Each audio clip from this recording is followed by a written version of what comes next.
Has llegado al lugar correcto. Pasa, toma una bebida y no olvides cerrar la puerta.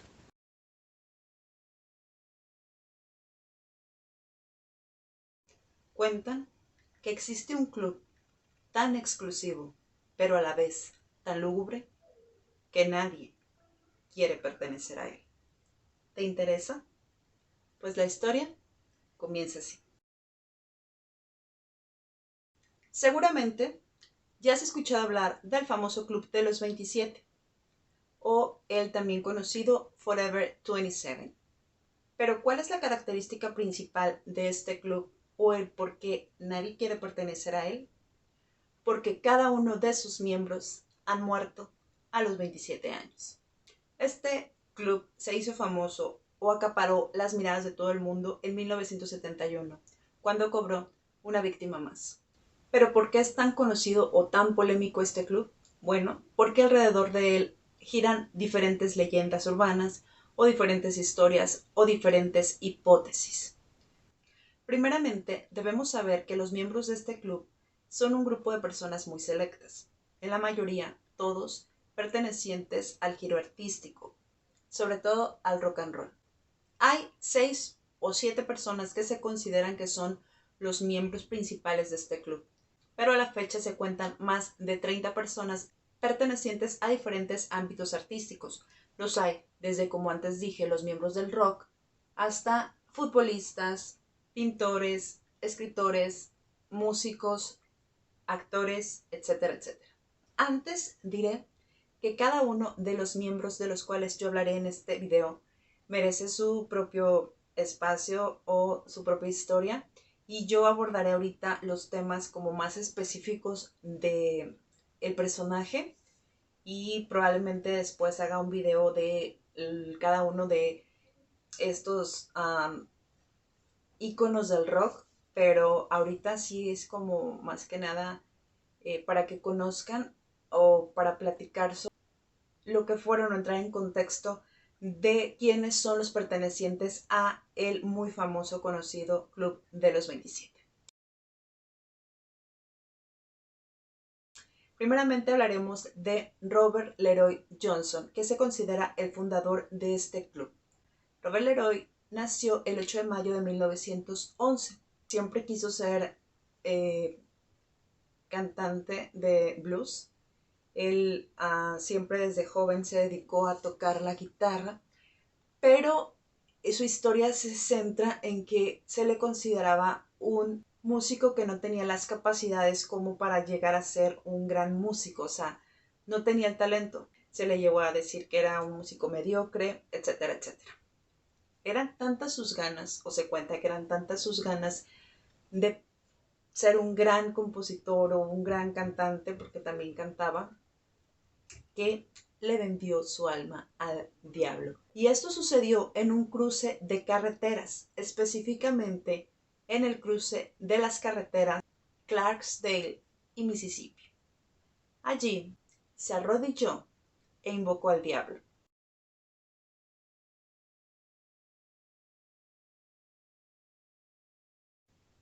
Después de esto, reaparece en escena siendo un músico impresionante que tocaba el blues como nadie. Se le conoce como el rey del Delta Blues. Y cuenta la leyenda que él hizo este pacto con el diablo no solo porque quería ser un gran músico, sino porque él tenía un resentimiento contra Dios, porque él se casó muy joven y su esposa murió embarazada. Entonces como que él tenía todo este resentimiento y él vendió su alma al diablo y se convierte en uno de los músicos más extraordinarios del blues. Solamente tiene 29 canciones grabadas, son de las que se conocen. 6 de ellas hablan del diablo. En 1936 grabó unas canciones y en una de ellas dice lo siguiente: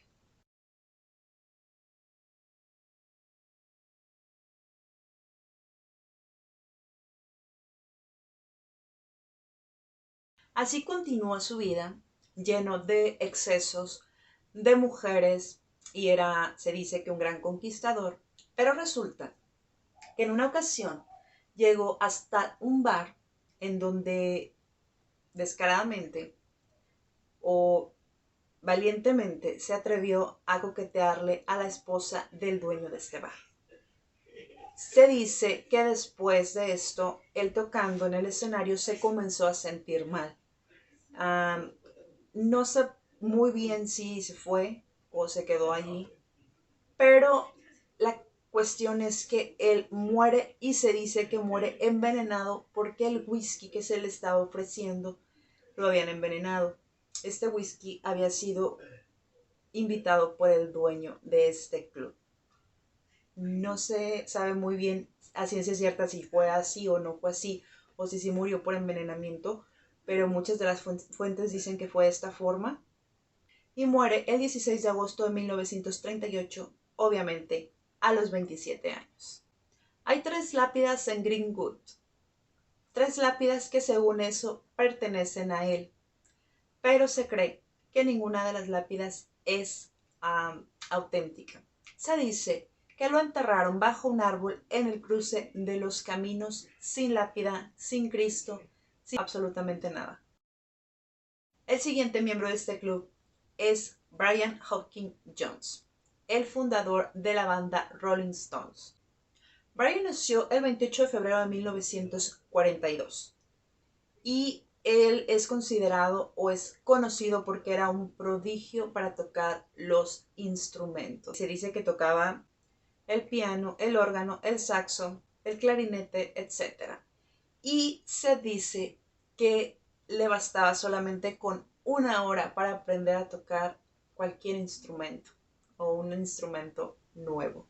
Era un verdadero prodigio.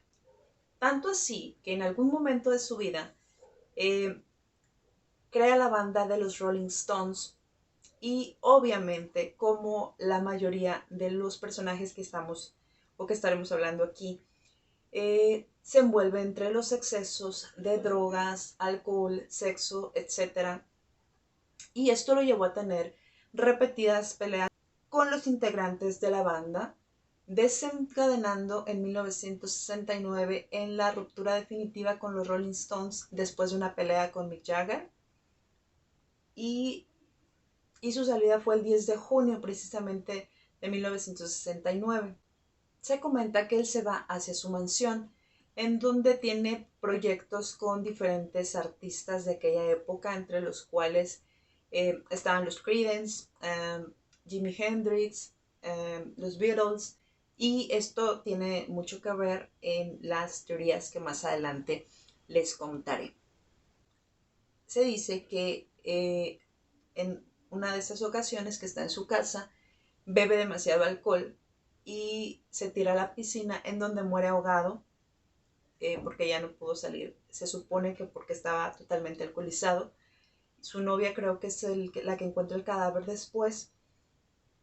Pero alrededor de esto, obviamente hay muchas teorías porque se cuenta que él estaba trabajando con unas personas que estaban ayudándole a remodelar su casa y que estas personas eran maltratadas por Brian o que pues como que no congeniaron, y estas personas se dice que fueron los que lo asesinaron, que lo metieron a la piscina y que lo ahogaron. Pero pues esta es una de tantas de las cosas de las que se dice. Al final de cuentas, su autopsia o su muerte fue declarada por ahogamiento imprudencial. Y él muere el 3 de julio de 1969. Hay una película que se estrenó en el 2005, Stunt, donde se cuenta toda su vida.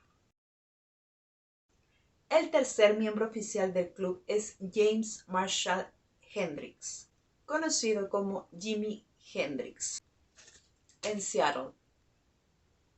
Él nació en Seattle el 27 de noviembre de 1942. Él aprende a tocar la guitarra a la edad de 15 años y de allí comienza a tener diferentes tocadas y salta a la fama después de presentarse en el Monterrey Pop Festival en 1967. A partir de ahí, Jimi Hendrix es considerado uno de los prodigios de la guitarra y del rock and roll. En 1968 saca su tercer disco titulado Electric Ladyland y pues se encuentra igual envuelto en toda esta fama, en toda esta vorágine de sexo, drogas y alcohol, y también muere a la edad de 27 años por ingesta de barbitúricos. El lugar en el que falleció no es muy claro. Algunas fuentes dicen que lo encontraron ya muerto en su casa, otras fuentes dicen que murió en el trayecto hacia el hospital y que el paramédico que iba con él no lo atendió debidamente, por lo cual él se ahogó con el propio fluido de su vómito. La siguiente miembro de este club es Janis Lynn Joplin, mejor conocida como la bruja cósmica o la dama blanca del blues. Janis Joplin nace el 19 de enero de 1943 en Los Ángeles. Ella nace dentro de un hogar muy religioso. Tenía dos hermanos más y algo muy conocido es que su madre dice que Janis necesitaba como mayor atención, como que siempre fue muy rebelde y todo ese tipo de cosas. Ella empieza a cantar más o menos desde la secundaria y se da cuenta que tiene grandes dotes histriónicos, pero decide irse después, creo que a otro lugar, en donde ya definitivamente se dedica a cantar. Ella es considerada como uno de los íconos importantes o más representativos de la época hippie y es conocida como la primer mujer estrella del rock and roll. Realmente su voz era extraordinaria, pero pues como antes les dije o desgraciadamente eh, se mete también en cosas de drogas. Ella se junta de repente con cierto grupo de personas donde comienza a ser muy adicta de diferentes tipos de sustancias, entre ellas la heroína, y tiene un declive importante físicamente. Se dice que llegó a pesar 35 kilos y ella tocó fondo un momento de su vida en el cual precisamente conoce a un hombre llamado Peter LeBlanc, con el cual ella pretende iniciar una vida. Ella pretende casarse, salir de todo este medio de drogas, de alcohol, hace como un retiro para limpiarse todo este tipo de cosas, pero desgraciadamente esta boda no se concreta, cosa que sume a Joplin en una profunda tristeza y recae a todo este mundo de las drogas. Y pues ella sí quería como que salir de todo esto, pero su depresión era demasiado fuerte. La cuestión es que ella muere. En el informe de su autopsia dicen que ella muere alrededor de la 1:40. Su cuerpo es encontrado 18 horas después y su diagnóstico fue sobredosis de heroína. Su muerte fue el 4 de octubre de 1970. En 1971 lanzan un disco post-mortem que se llama Pearl, y este disco dura aproximadamente 14 semanas siendo el número 1. Janis Joplin fue incinerada y sus cenizas fueron lanzadas desde un avión en el Océano Pacífico.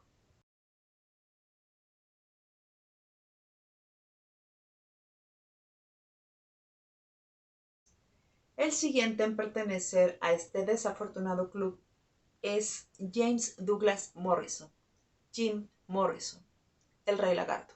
Jim Morrison nace en Florida el 8 de diciembre de 1943, hijo de un sargento de marina, algo así, y pues su infancia la pasa como de ciudad en ciudad. Jim Morrison se interesa mucho por la poesía francesa y por diferentes cosas de este tipo y pasa la mayor parte de su adolescencia inmiscuido en todo este mundo de la poesía y las artes. Estudió creo que artes en una universidad hasta que en 1965 se reencuentra con un amigo con el cual planea crear una banda. Esta banda sería The Doors. Inmediatamente Jim Morrison se convierte en el vocalista de The Doors. El Rey Lagarto se convierte en un icono de rebeldía. Se le podía ver drogado alcoholizado.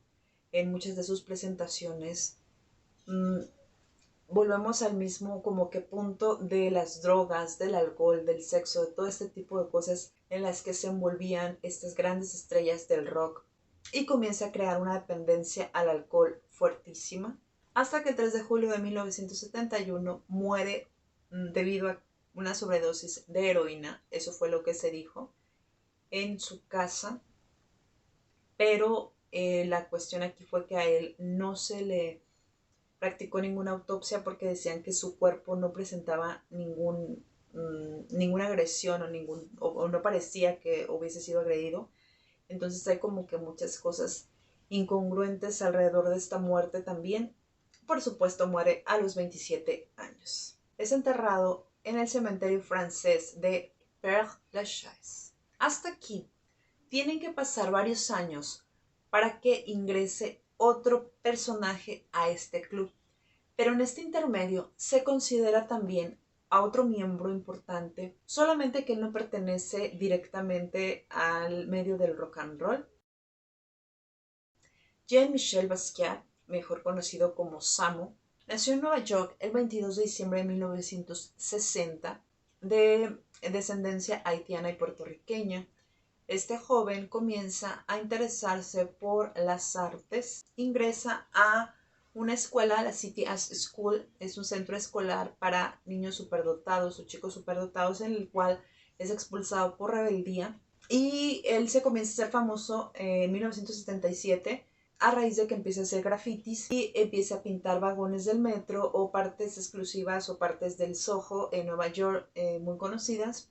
Pero volvemos a lo mismo, después de como que este reconocimiento, empieza a vivir en las calles, se inmiscuye en todo este círculo de drogas, de alcohol, de sexo, y probablemente él entra dentro de este club porque, aparte de ser conocido por todo este tipo de arte, también se le ligó sentimentalmente a Madonna. Después de todo este gran conflicto que tiene, él decide irse a Hawái a retirarse un tiempo, en donde muere el 12 de agosto de 1988 por sobredosis de heroína a los 27 años. De ahí damos un salto hasta 1994, época en donde el club cobraría su próxima víctima. Kurt Cobain nace en Washington el 20 de febrero de 1963. Es un chico que se conoce por ser un icono de la generación X. Es el vocalista de la banda Nirvana. Uno de los grandes éxitos de esta banda es el álbum Nevermind en 1991.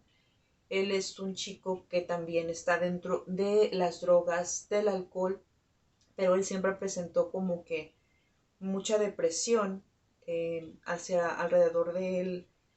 Manejaba como que esas vibras depresivas y todo este tipo de cosas. Tenía una grande adicción a la heroína y él muere el 5 de abril de 1994 suicidándose. Se da un tiro en la cabeza con una escopeta. Estas palabras dichas por su madre fueron atribuidas a el mencionado club de los 27, pero después se supo que probablemente hablaba de que algunos de sus familiares se habían suicidado. El 23 de julio del 2011 muere la considerada último miembro de este club, Amy Winehouse. Amy Winehouse nace el 14 de septiembre de 1983 en Londres, y desde pequeña se supo que tenía una voz muy potente. Fue considerada una gran cantante de blues. Desde la escuela comienza a cantar y a cantar. Se dice que de repente tenía problemas en la escuela porque no podían callarla. Tenía un potencial grandísimo en esa voz. En el 2003 debuta con su álbum titulado Frank, en honor a Frank Sinatra, de la cual era una fan. Y a raíz de ahí empieza a cosechar éxito tras éxito tras éxito. Es conocida mundialmente. En 2006 lanza su nuevo álbum Back to Black y obtiene 6 nominaciones al Grammy y es ganadora de 5 Grammys en una sola noche. Pero creo que ella no pudo asistir porque le negaron la visa para presentarse por las cuestiones de que ella comenzaba con adicciones muy fuertes, tanto de alcohol como de drogas. Amy Winehouse tuvo una decadencia impresionante, sus últimos conciertos eran pues ya súper feos. Hay un concierto en Serbia que se considera que es el peor que dio porque ella sale completamente alcoholizada y drogada. De hecho hay escenas en las que se ve muy muy mal. Esto eh, también tuvo mucho que ver con una pareja que tuvo. Como yo dije antes, cada uno de los personajes merece su tiempo y contar su historia. Ahorita es como que lo más básico alrededor de este club. Amy Winehouse sabía que tenía que recuperarse después y ella va a querer desintoxicarse, pero muere, como antes dije, el 23 de julio del 2011. Los informes forenses dicen que fue por intoxicación alcohólica, tenía demasiado alcohol en su cuerpo, pero después su padre dice que realmente la intoxicación fue porque ingirió demasiadas pastillas que le habían recetado para contrarrestar su alcoholismo. Entonces realmente pues como que también no queda clara su muerte porque vecinos o personas que estuvieron cerca de donde a ella se le encontró muerta también dicen que escucharon esa noche como que varios sonidos dentro de su casa que no eran normales. Dicen que se escucharon hasta tambores, como, vamos, como si se estuviera haciendo un ritual. Entonces realmente son como que los misterios de los cuales se encierra todas estas muertes. Y vamos pues entonces a las teorías que les iba a comentar. Se han estudiado estos casos y se han estudiado porque llamaron mucho la atención, porque cada uno de ellos era eh, un cantante de rock and roll, o sea, estaba inmiscuido en el mundo de la música. Entonces se generaron diferentes teorías alrededor del por qué han muerto tan jóvenes o por qué han muerto todos a la edad de 27 años. Explicándola científicamente, pues muchos de los conocedores dicen que obviamente siendo cantantes o estrellas del rock and roll están expuestos a diferentes tipos de adicciones. Entonces, pues obviamente son muy proclives a entre los 20 y los 30 años a caer y perderse en este tipo de adicciones, que fue lo que les pasó a todos o cada uno de ellos. Pero científicamente dicen que no está como que tan comprobado porque se ha encontrado de hecho que hay personas que han muerto o más personas que han muerto en otras edades, creo que a los 28 años. Pero estos yo creo que es porque son los más conocidos o los que fueron estrellototototas del rock and roll en su momento. En simbología, por ejemplo, el número 27 en el islamismo representa la unión entre lo humano y lo divino. En su libro sagrado, el Corán, se habla de 27 profetas, incluido en él Jesucristo. Una de las creencias es que hasta que no mueran 27 grandes artistas, esta maldición no parará. En numerología, este número representa crisis y cambios, lo cual le da un valor muy espiritual. Y las personas bajo la vibración de este número pueden ser muy susceptibles a ceder a sus instintos. Otra de las teorías, o ya las teorías conspirativas, es que los muy conocidos como los Illuminati, en esa teoría que es la élite que maneja al mundo y sobre todo a las grandes estrellas, son los que han acabado con todas esas estrellas de rock and roll. ¿Por qué? Porque quieren que permanezcan así, jóvenes eternamente.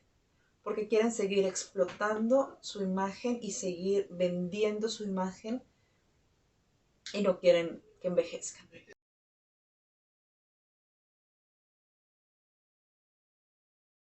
Estas palabras fueron dichas en una película por el actor Johnny Depp y se atribuyen precisamente al Club de los 27. Otra de las teorías gira alrededor precisamente de nuevo con los Illuminati, pero esto es porque se dice que estas personas son personas que al ser muy conocidas se codean con toda esta élite y saben cosas que a ellos no les conviene que vayan después a comentando, diciendo. Lo mismo pasó con Marilyn Monroe, entonces es así como que, pues también va por ese lado, ¿no? Todas esas teorías. Ninguna está tan descabellada, pero no se va a saber mucho más de lo que ya se sabe. Alrededor del mundo y alrededor de todo este tiempo ha habido más miembros que entran a este club, muchos de ellos que se dedican a otras cosas, hay algunos que se consideran, como ya dije, futbolistas o que se dedican a la actuación, a las artes, a diferentes tipos de cosas. Inclusive en México, otro de los miembros de este club es Valentín Elizalde, el gallo Elizalde, que muere en el año del 2006, el 25 de noviembre del 2006. Él muere asesinado tras salir de un palenque y así, desgraciadamente, a esa edad se han ido varios de los grandes de la música en todo el mundo. Y este ha sido el caso del exclusivo y lúgubre Club de los 27. Nos vemos hasta la próxima, desde algún lugar en el tiempo.